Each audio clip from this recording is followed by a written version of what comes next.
Trečiadienio kovo 27 dienos Jurbarko žiniose matysite. Šiandien 12 naujai išrinktų tarybos narių pasirašė susitarimą dirbti valdančiojoje koalicijoje su rajono meru Skirmantu Mockevičiumi. Ar šis skaičius didės, paaiškės po postų dalybų. Jurbarke fiksuotas pirmas susirgimo tymais atvejis. Jurbarko verslo ir miesto dienų šventės organizatoriai laukia bendruomenės iniciatyvų kuriant šventinę programą. Šiandien kovo 27 dieną Jurbarko rajono mero Skirmanto Mockevičiaus kvietimu jo kabinete įvyko antrasis savivaldos rinkimus laimėjusių partijų skyrių bei rinkiminių komitetų vadovų ir į tarybą išrinktų tarybos narių susirinkimas, kuriame buvo dėliojama valdančioji dauguma. Po beveik 2 valandas trukusios kraštos diskusijos iš susitikimo išėję politikai tikino bendro susitarimo šiandien dar nesuradę ir apie kitus valdžios postus taip pat dar nekalbėję. Rezultatai tokie, kad meras turi šiandien dienai suformavęs daugumą ir kviečia jisai mus prisijungti prie formuojamos daugumos. Mes skyriui pas save pasišnekėsim ir priimsim atitinkamus sprendimus. Mes ką būtent ir laikėmės mūsų frakcija tos pozicijos, kad mūsų bendras darbas priklausys nuo to, kokią matysim administraciją būtent, iš ko jinai formuosis. Ir nuo to priklausys mūsų sprendimas, ar mes dirbsim daugumos pusėje ar ne. Iki kada tas sprendimas turėtų paaiškėti? Čia priklauso nuo mero šitas sprendimas. Kada jie matys viziją administracijos, tada galėsim priimti ir tam tikrus sprendimus. Tai šiuo metu tiek, o kas liečia daugiau aptarta yra įsisenėjusias problemas, ką reikėtų spręsti, kurios sritis reiktų koreguoti ir kokį mes būtent rajoną įsivaizduojam po 4 metų.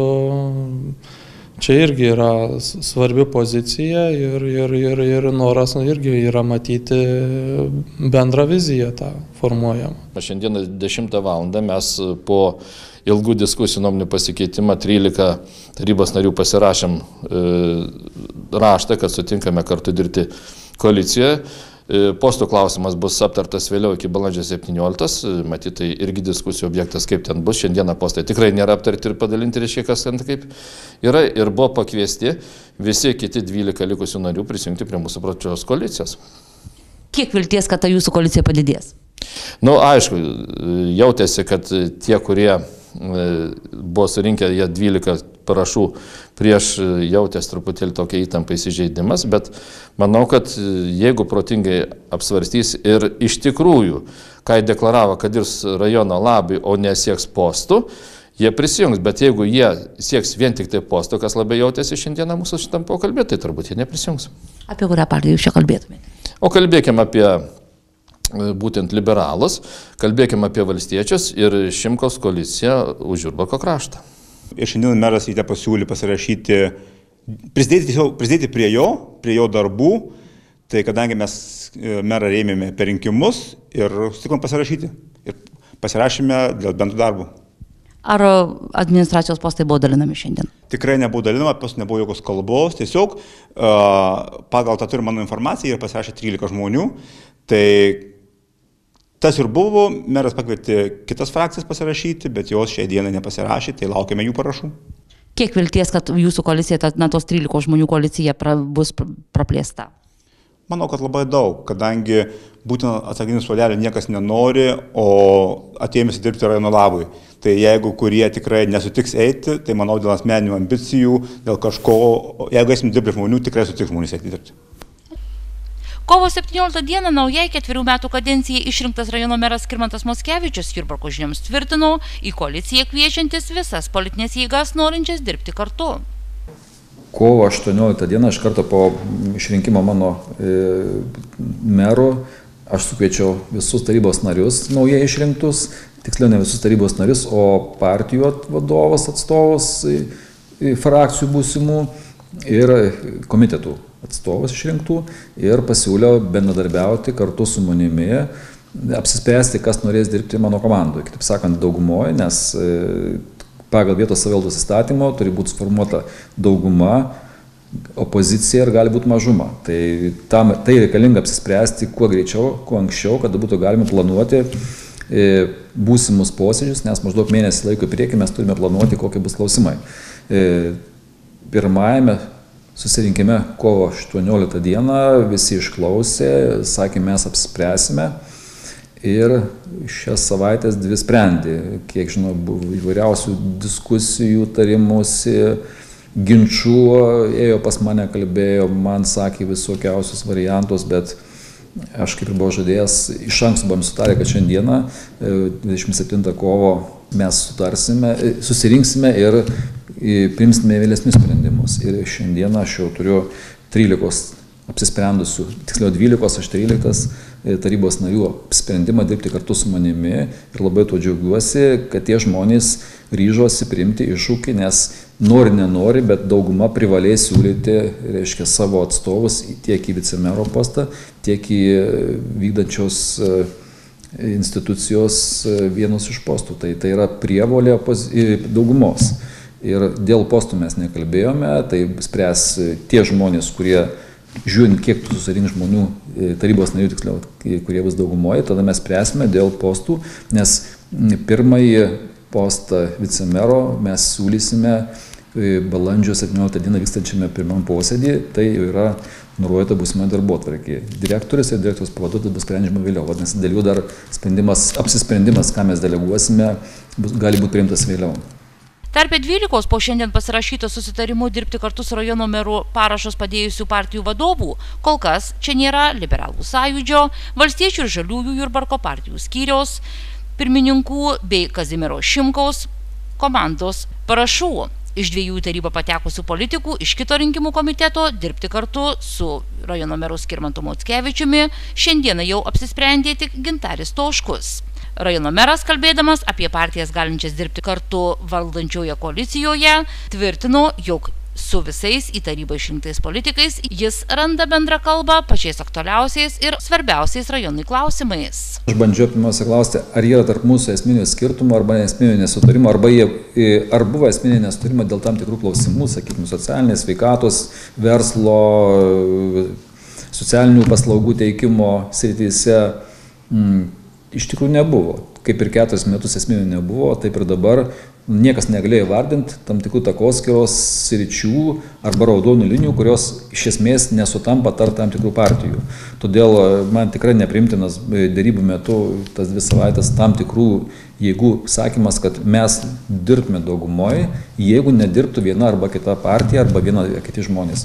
Mano atsakymas buvo, yra ir bus, aš neskirstau juodus ir baltus, visi buvo rinkti tarybos nariai mūsų gyventojų, rinkėjų, ar vienas ar 2 gavo tam tikrą pasitikėjimų mandatą ir tas mandatas jiems suteikia teisę lygiom sąlygom dirbti kartu su kitais tarybos nariais, tegul ir 5. Todėl man nepriimtina yra sakymas arba ultimatumai, kad mes negalime dirbti kartu su viena ar kita partija. Dirbsime visi kartu ir tą pasiūliau. Ir šiandieną išsiskiriant, kada manęs paprašė, kokią žinią galėtų Liberalų sąjūdžio frakcija iš šių sutikimo parnešti, tiek ir Valstiečių partija, aš pasakiau taip, kad aš esu pasiruošęs atskirai kalbėti su jūsų frakcijom, atsakyti visus klausimus, bet aš galėsiu atsakyti tiek, kiek aš matau viziją, kiek aš matau planus savo darbo kadencijos, bet tikrai negaliu pasakyti, kaip bus bendrai priimta. Nors dar kartą sakau, visos kryptis, tai yra ir verslas, yra labai panašios, tai ir mes turbūt, galbūt dėl jų įgyvendinimo galim ginčytis, bet iš principo kažkokio takoskyrų nėra ir aš labai tikiuosi, kad mes būsime vienas iš tų rajonų, kur tikrai bus nedidelė opozicija, nes iš esmės nėra prieš ką oponuoti, vieni prieš kitus tikrai nėra prasmės, dėl ko muštis arba kažkokio tai iš esmės gaišinti laiko žmonių, kurie ateina tarybos posėdžius, specialistų, kurie laukia mūsų ginčių, laukia savo eilės prie tarybos sprendimo tam tikro klausimo, klausydami visai bereikalingų ginčių ir diskusijų. Europą vėl gąsdina tymai. Pasaulio sveikatos organizacijos duomenimis šiuo metu sausį iš visoje Europoje buvo užregistruota 18 112 susirgimų tymais. Daugiausiai susirgimų 13 760 atvejų buvo registruota Ukrainoje, Kazachstano Respublikoje šis skaičius siekė daugiau nei 1500, o Sakartvele 1098 atvejus, bei po kiek daugiau nei po porą šimtų Rumunijoje bei Prancūzijoje. Rusijoje, Jungtinėje karalystėje, Slovakijoje bei Italijoje ir dar keliose kitose valstybėse susirgusiųjų tymais buvo kelios dešimtys. Tačiau ir čia šie skaičiai sparčiai auga. Spėjama, jog vienoje iš šių išvardintų šalių užsikrėtęs 22 metų jurbarkietis į Jurbarką parvežė tymus. Susirgimas šia liga Jurbarke paskutinį kartą buvo fiksuotas prieš daugiau nei 20 metų. Vakar dienos duomenimis Lietuvoje buvo registruoti 242 susirgimo tymais atvejai. Daugiausiai sergančiųjų gyvena Kaune. Plačiau apie šią, jau daugeliui pamirštą ligą, ją atpažinti padedančius simptomus bei profilaktiką komentuoja Nacionalinės visuomenės sveikatos centro prie Sveikatos apsaugos ministerijos Tauragės departamento Jurbarko skyriaus vyriausioji specialistė Aurelija Valiukienė. Praeitą savaitę gavom patvirtintą diagnozę, kad užregistruotas taipogi vienas susirgimas tymais. Kaip visi ir žino, kad Respublikoje šiais metais susirgimų tymais registruojama tikrai labai daug, netgi paskutiniais duomenimis 204 susirgimų atvejai, kad serga daugumoj suaugę asmenys, iš tų šitų 242 tik tai 60 vaikų. Tai situacija iš tiesų rimta ir visi turi labai budrus būti. Na, o mūsų rajone tai susirgęs asmuo taip pat yra suaugęs asmuo, 22 metų jaunuolis, kuris grįžo iš užsienio, kur galimai turbūt ir užsikrėtė tais tymais, tik tai klinikiniai požymai pasireiškia jau parvažiavus į namus. Na, jeigu kalbant apie tymus, tai sąlygoja tą išplėtimą iš tiesų vakcinacijos apriepčių sumažėjimas. Ir tą jaučia visa Lietuva, tą jaučiame ir mes, ir mūsų rajone. Štai praeitais metais tymų skiepimo aprieptys 2 metų amžiaus vaikučių tarpe buvo tik tai 90%. Tai reiškia, kad iš 100 vaikų 10 vaikų liko nevakcinuoti. O tai ir sąlygoja visuomenėje tos susirgimų plitimą, nes nėra bendro tokio palaikomojo visuomenės imuniteto. Kokio amžiaus vaikai skiepijami, turbūt dažnai kyla klausimas. Tai iš tiesų Lietuvoje yra patvirtintas vaikų profilaktinių skiepimų kalendorius ir skiepijama yra vaikučiai sulaukę 1,5 metukų, paskui 6-7 metų, tai yra prieš pradedant lankyti mokyklą. Ir visi, kurie pasiskiepė 2 tymų vakcinų dozėmis, turėtų būti ramus, taip pat ir vaikai, jeigu yra paskiepyti laiku. Na, o kągi daryti dabar, jeigu taip susiklosi tokia situacija, kad mes nežinome, ar esam paskiepyti, ar mūsų vaikai paskiepyti, tai iš tiesų visi tėveliai, turintys vaikučius, turi prisiminti. Ir jeigu kyla abejonių, kad ar tai vaikai skiepyti, ar pagal tiek, kiek reikia paskiepyti, iš tiesų turėtų kreiptis pas savo šeimos gydytoją, kuris patikrins, pažiūrės ambulatorinę kortelę, pažiūrės korteles, kuriuose nurodoma, kaip atlikta vakcinacija. Ir jeigu tai kažkas nebuvo padaryta laiku, bus sudarytas individualus skiepijimų planas ir vaikutis bus paskiepytas. Dabar gal irgi kitas klausimas, kas gali pasiskiepyti. Valstybės finansuojama vakcina. Tai visų pirma, tai gali pasiskiepyti visi vaikai, kuriem priklauso skiepyti pagal skiepimų kalendorių ir taip pat, kurie galbūt dėl kažkurių tai priežasčių buvo laiku nepaskiepyti. Na ir taip pat asmenys, kurie turėjo kontaktą, kurių šeimose arba ten pažįstamų rate buvo susirgimas tymais, su kuriais žmogus turėjo sąlytį. Tai jie taip pat per 72 valandas nuo buvusio kontakto turi būti paskiepyti. Nemokama tymų vakcina. Na, o jeigu nespėjo per tą laikotarpį pasiskiepyti, tuomet reikia išlaukti visą inkubacinį laikotarpį, tai yra 21 dieną, ir tada taip pat pasiskiepyti. Jurbarko rajone paskutiniai tymai užregistruoti prieš 26 metus. Tai jau gana seniai ir iš tiesų daug kas ir primiršo, ir kaip ta liga pasireiškia, ir kokie jos klinikiniai požymiai. Liga plinta oro lašeliniu keliu ir labai laki, virusas labai lakus yra ir užsikrėsti labai greitai galima ir vienas sergantis gali nuo 12 iki 18 žmonių užkrėsti, būdamas kažkokioj tai erdvėj, patalpoj, turėdamas sąlytį su kitais asmenimis, kurie neturi imuniteto. Liga prasideda paprastai, kaip ir virusinės ligos, dažnai karščiavimu, kai kuriem būna labai aukšta temperatūra, kai kuriem būna ir mažesnė. Mūsų, pavyzdžiui, rajoną susirgęs žmogus, tai jam temperatūra nebuvo didelė, buvo tik 37 ir kelios dalys, tačiau gali ir 39 ir 40 būti.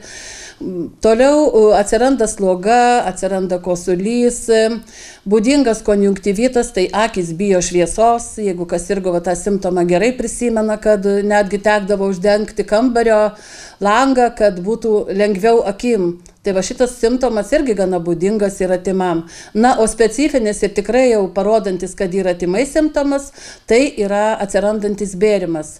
Bėrimas dažniausiai prasideda nuo galvos, dažniausiai už ausų, paskui ant veido, na ir kaip sakyt, leidžiasi žemyn, ant krūtinės, rankų, šlaunų, blauzdų.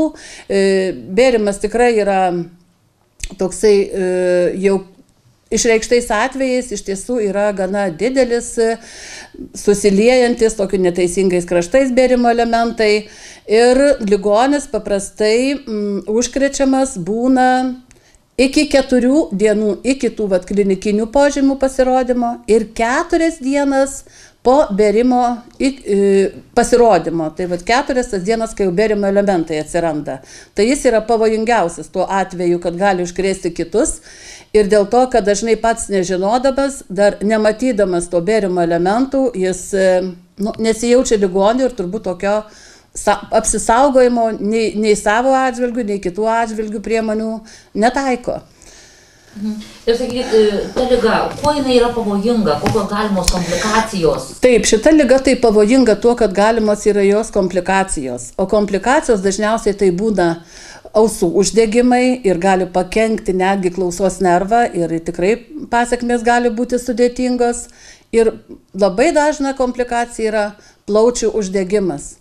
O plaučių uždegimas pavojingas dar ir tuo, kad sukėlėjas yra virusas, kaip žinom, virusinės lygos antibiotikais yra negydomos ir praktiškai gydymas yra tik tai simptominis.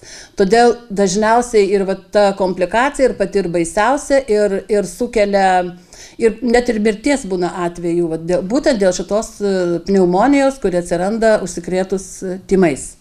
Sakykit, ką daryti? Sakykit, ta temperatūra, kaip jūs minėjote, gali būti aukšta, gali būti jos ir nebūti aukštos. Tai pajutus pirmosius simptomus, ar visais atvejais reikia kreiptis į gydytoją?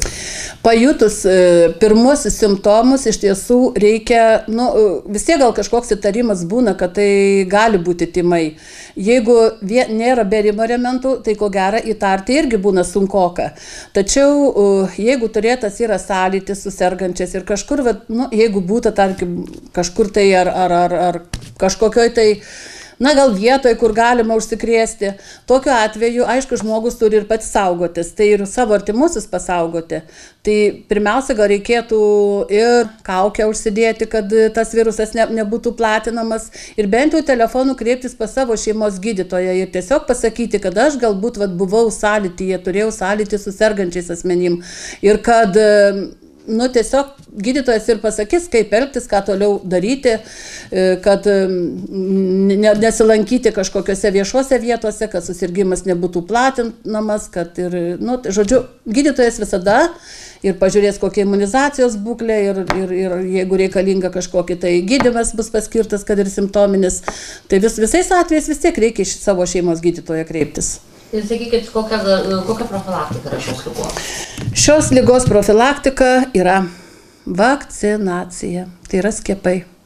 Ar yra periodas, jeigu nuo gripo mes turėtume pasiskiepyti iki gripo sezono, o šiuo atveju? Šiuo atveju yra profilaktinių skiepijimų kalendorius. Tai yra 1,5 metai ir 6-7 metai antra tymų vakcinos dozė. Iki vienos laukiamiausių pavasario švenčių Jurbarko verslo ir miesto dienos 2019 likus kiek daugiau nei mėnesiui, kovo 26 dieną susirinkusi šventės organizavimo darbo grupė dėliojo šventinę programą, kurią papildyti savo iniciatyvomis, gražiomis ir prasmingomis akcijomis bei įvairia kita veikla kviečiamos visos tiek Jurbarko mieste, tiek ir rajone veikiančios organizacijos, asociacijos bei švietimo ir ugdymo įstaigos.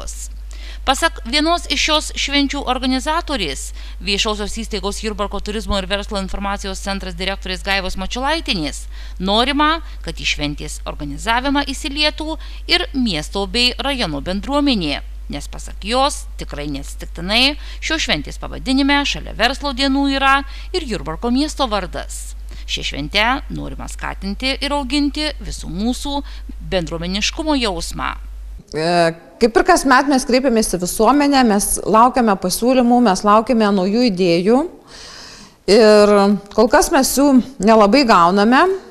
Iš to mes darome tokią išvadą, gana paprastą, kad turbūt mums tokios šventės ir reikia. Tokios paprastos, į kurią galima ateiti visi.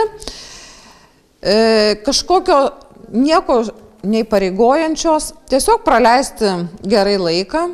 Susitikti su pažįstamais, su draugais, aišku, pagoglinėti po mugę, pasigrožėti mūsų meno kolektyvų pasirodymais, pasidžiaugti pirmaisiais saulės spinduliais ir turbūt tokios šventės mums ir reikia. Žinoma, mes kaip verslo centras tikrai keliam pačio savo uždavinį, mes ieškom kažkokių naujų idėjų. Ir šiemet mes kviečiame prisijungti prie šventės organizavimo vietos veiklos grupę, kadangi čia mes irgi aktyviai bendradarbiavom, kaip ir esam steigėjai vietos veiklos grupės, kuri jungia 30 nevyriausybinių organizacijų. Ir kreipėmės juos, kvietėm paraginti savo kolektyvus, savo ar įmonių narius, ar bendruomenių narius kažkaip tai prisijungti ir kiekvienam, kaip kas išmano, pasirodyti toje šventėje, sudalyvauti, kad ta šventė iš tiesų būtų visiems aktuali, kad kiekvienas mes jaustumėmės prisidėję prie to šventės atsiradimo, kūrimo ir buvimo to šventės. Tai iki šventės liko dar mėnuo, truputėlį daugiau negu vienas mėnuo. Sakykit, ar jau šiandien aiškėja šventės programa, ar joje kažko bus netikėto, galbūt kažko tai, to, ko nebuvo 18 metų atgal? Galbūt šiek tiek norime pakreipti konferenciją kitą linkme, vis tik tai mes suprantame, kad ta miesto šventė, jinai kažkaip nuo seno vadinasi tarsi ir verslo šventė, bet mes kaip matom, to verslo šioje šventėje iš tiesų lieka vis toliau ir mažiau, tačiau daugiau ateina į šventę bendruomenės. Todėl šiais metais mes labai pakvietėm aktyviai bendruomenės dalyvauti ir konferencija, kurią organizuojame kaip ir kasmet penktadienį, išvakarėse reiškia tos mūsų didžiosios šventės. Mes šiais metais planuojame konferenciją organizuoti platesniai visuomenės daliai ir kviesti visus. Ir manome, kad tai konferencijoje bus tiek verslo temų, bet tokių galbūt netokių labai gilių, tokių prieinamesnių visai visuomeniai, kad būtų įdomus pranešimai, bendram išprusimui, nors ir labiau orientuotų į verslui. Ir taipogi, turbūt vienas toks iš pagrindinių pranešimų, tai būtent apie bendruomeniškumo skatinimą, apie verslumo skatinimą, apie pagalbą vieni kitiems verslaujant, organizuojant verslus. Ir būtent šią idėją mes norim pasivadovauti, pasimokinti, galbūt paimti patirtį iš žydų. Ir šią temą labai įdomų pranešimą skaito Giedrius Drukteinis. Mes jį jau pakvietėme, jisai mielai sutiko mums tą pranešimą paskaityti. Ir aš manau, kad galbūt tikrai mūsų visuomeniai reikia dar tokio išmokti bendruomeniškumo. Ir bandysime tą bendruomeniškumą sėti mūsų žmonių širdyse, mintyse. Ir galbūt tiesiog iš tiesų ta miesto veiklos grupė tą tokį atliks savo gerą darbą. Per eilę metų tikrai tai nevyksta per mėnesį, per du, tai turbūt turi susiformuoti tam tikros tradicijos. Ir mes savo veikloje tikrai sieksime to ir bandysime diegti tą bendruomeniškumą, ugdyti. Na ir vat būtent šios konferencijos tema bus būtent apie tai. Kaip gyventi bendruomenėje, kaip jaustis gerai bendruomenėje ir kaip visą pasimti tai, kas galima geriausia, gauti tai, ką gali duoti geriausia bendruomenė. Žinoma, jeigu nori gauti, turi ir duoti. Tai vat būtent apie tai turėtų būti mūsų ta konferencija penktadienį, gegužės 3 dieną. Taip, ir grįžtame dar prie pasiūlymų, kurių jūs tikitės sulaukti iš tos pačios miesto bendruomenės, apie kurią dabar taip gražiai kalbėjote. Tai kur kreiptis, jeigu, gimė kažkokia tai idėja, galbūt kažkokią akciją nori padaryti šalia šventės, nes tikrai tų akcijų yra ne viena ir ne dvi yra buvusios. Taip, mus tikrai nudžiugino labai daug akcijų, kada žvelgiu atgal, tai ir kad Gerdutė girdėtų labai gražią akciją. Ir už galimybę judėti, labai gražią akciją neįgaliesiems. Labai gražią akciją Lions klubo, kada buvo renkamos lėšos parko atsiradimui Jurbarke. Iš tikrųjų labai smagu, kada bendruomenės nariai pasiūlo idėjas ir mes tikrai tokias idėjas labai mielai priimam, kurios praturtina mūsų šventę. Tai kviečiame užsukti į Turizmo ir verslo informacijos centrą arba į miesto VVG būstinę, kuri yra tose pačiose patalpose parke Vydūno 19, arba tiesiog rašyti mums elektroniniu paštu, direktorė@jurbarkas.info. Tiesiog arba rasit internete mūsų ir Facebook paskyrą ir galite mielai rašyti ir man pačiai, ir mano kolegom. Tikrai mes visas šitas mintis apžiūrim ir kurios įmanoma mes tikrai stengiamės įgyvendinti. Su jūsų visų pagalba.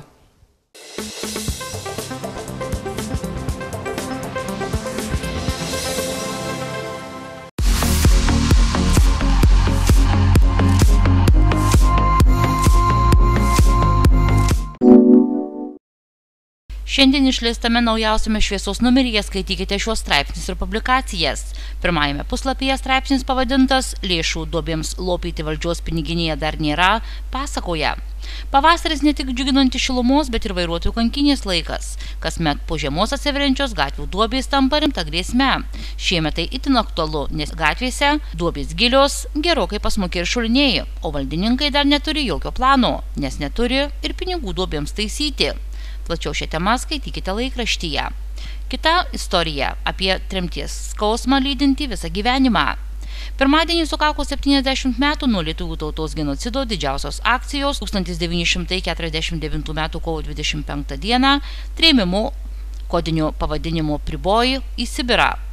Sovietų valdžia, siekdama pakirsti ginkluoto pasipriešinimo materialinę bazę, sudaryti sąlygas krašto kolektyvizavimui, nacionalizuojant žemę, panaudojant ištremtų pasiturinčių ūkininkų, tuomet vadintų buožėmis pastatus, gyvulius, techniką, padargus ir kitą inventorių, kolūkiams steigti. Ši akcija vienu metu vykdyta visose 3 Baltijos valstybėse – Lietuvoje, Latvijoje ir Estijoje. Taip pat buvo siekiama įbauginti okupuotų kraštų gyventojus ir užgniaužti pasipriešinimą okupacijai. Plačiau šią temą skaitykite laikraštyje. Vidiniuose puslapiuose moterims skirtas priedas 3 kampai, o čia štai tokios istorijos. Rasa Povilaitinė jau 10 metų savo namais vadina anapus tilto Kiduliuose puoselėjama sodyba, tačiau ji tikra jurbarkietė. Čia gyvena artimieji, čia baigė mokyklą, kurią dabar lanko jos dukra Vakarė. Mokykloje užgimė ir polinkis į meną, lydintis Rasą visais gyvenimo etapais. Kokiu menu užsiima Rasa Povilaitinė sužinosite iš straipsnio pavadinto "Kūryba kasdienė ir natūrali Rasos būsena". Dar viena 3 kampų tema kalba apie šiuolaikinės technologijas.